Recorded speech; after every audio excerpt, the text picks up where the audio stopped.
Hey now guys, I am back with another review for you. Amazing Spider-Man Big Apple Battleground Volume 10, 1977 to 1978. Guys, I'm not gonna bullshit you. This book, this volume of issues is a mixed bag. Was able to read it within 2 days. I started it on Saturday, finished it today. I don't know, guys. I think sadly the TV series of Spider-Man really influenced the comic book by this time, and it really shows. There's a lot of really corny characters: Rocket Racer, the Big Wheel, the White Dragon.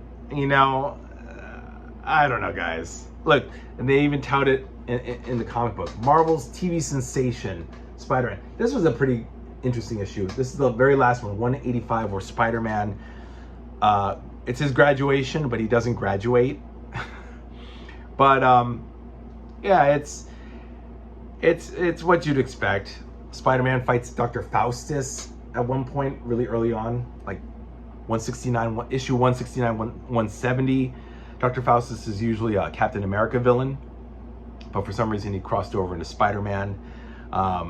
There's Will the Wisp makes his first appearance. It's pretty cool. He also fights J. Jonah Jameson in a Spider Slayer suit, right over here, 167. And I don't know. I think we've reached the period where it's just not. It's not Spider-Man's golden age anymore. I think after the Clone Saga, it kind of went downhill. It's written by Len Wein and Marv Wolfman. These are the main writers in this volume, and drawn by Ross Andru. Ross Andru, pretty good artist, or penciler, I should say. I don't like the way how he makes everyone's face kind of cringy, and everyone's face who does this. I'll give you an example. Like when like Harry Osborn right here just has this really weird maniacal face. It's just like, I don't know. But a lot of people just have this same cringing face. Yeah, see, look, like Silvermane and Green Goblin. Everybody has like the same freaking face. And just a lot of corny characters, a lot of corny villains. The Rocket Racer, the Big Wheel. There's a little murder mystery here with Nova. Nova number 12 crosses over into 171 of Spider-Man. I had a lot of these issues in individual comics way back in the 90s when my comic book store had like those 25-cent, 50-cent bins, and they had a lot of Bronze Age Spider-Man. I bought those and read them, and it is good to look back almost 30 years later and read some of these issues again, plus issues that I never even read about. But man, the 70s, so corny, so cheesy. A lot of pop culture references, especially of Charlie's Angels. I noticed a lot of, like, Spider-Man mentions Farrah Fawcett Majors, because she married Lee Majors. At one point, Betty Brant comes back and she name drops Cheryl Ladd.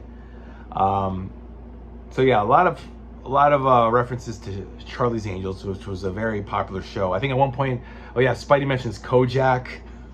So obviously Len Wein watches a lot of television and likes to name drop these people. But it's cool because it kind of bridges our real world with the Marvel Universe. A lot of pitting issues, like people feeling very sorry for themselves. Liz, Harry, Aunt May suffers like multiple heart attacks throughout this whole volume. At one point, Liz leaves Harry, and Harry feels sorry for himself, and then he goes crazy. He has a relapse, and then his psychiatrist becomes the Green Goblin, and then Harry becomes Green Goblin again, and then Silvermane sticks his ugly face in the mix, and then there's Multiman, but Multiman is the reason why Liz left Harry, which prompted him to become Green Goblin. So there's a lot of connective tissue throughout the 23 issues in this volume. 520. It's interesting. The issues end at number 440, but the total number of pages in this book, guys, is 520. So there's 80 pages of like extra shit in the back. There's Foom issues, Marvel Treasury Edition issues. I haven't read it yet, guys. I don't know if I'm going to read it. Maybe if I'm on the toilet, maybe I'll read this stuff. Who cares about all this stuff? Who cares? It's Stan Lee waxing poetic. Oh, but I will say read this issue 181, which basically retells all of the history of Spider-Man from the beginning. But it's Spider-Man putting to rest his guilt for Uncle Ben's murder and realizing that if Uncle Ben hadn't died, then Spider-Man would not have been born. And that's something that he always should have known, you know. It's really sad. But that's it, guys. I don't know. Wow, 5.5 minutes. This is a short review, guys.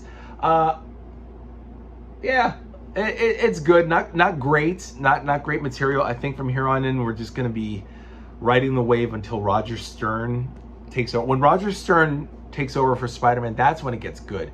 Maybe when Dennis O'Neil does, but that's like in issue 200. So maybe volume 11, if it goes from like 186 into 200 something, maybe another like 186 to 206, we'll get a taste of Dennis O'Neil's quick, snappy repartee. And of course, that's going to lead us into the Jim Shooter era as editor.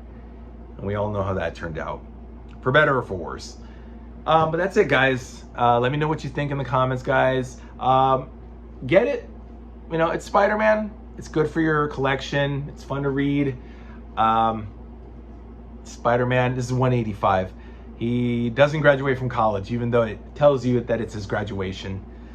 And that's pretty much it, guys. Oh, and I forgot also the annual number 11, the Spider Squad. Another example of really corny villains thrown in here with the very cheesy, corny 70s. I'm surprised they didn't even throw in any references to Saturday Night Fever or Grease or Travolta. I think Spider-Man does mention Sylvester Stallone at one point, but I forgot when. Anyway, all right, guys, that's it for now. I will see you guys later. And, oh, actually, let me show you my next book. Just because it'll finish off the 2-volume thing that I have, I'm going to read She-Hulk next. Breaking the Fourth Wall, Volume 3. And then Volume 4 right after. And then we'll be getting Volume 6 next month, sometime in July. I think July 23rd is right. And then Incredible Hulk and all that stuff. So I'm going to do She-Hulk, and then I'll probably jump to Incredible Hulk after I finish with these 2 volumes. All right, guys. Again, have a good night. Thank you for tuning in, and I'll see you in a couple days. Bye-bye.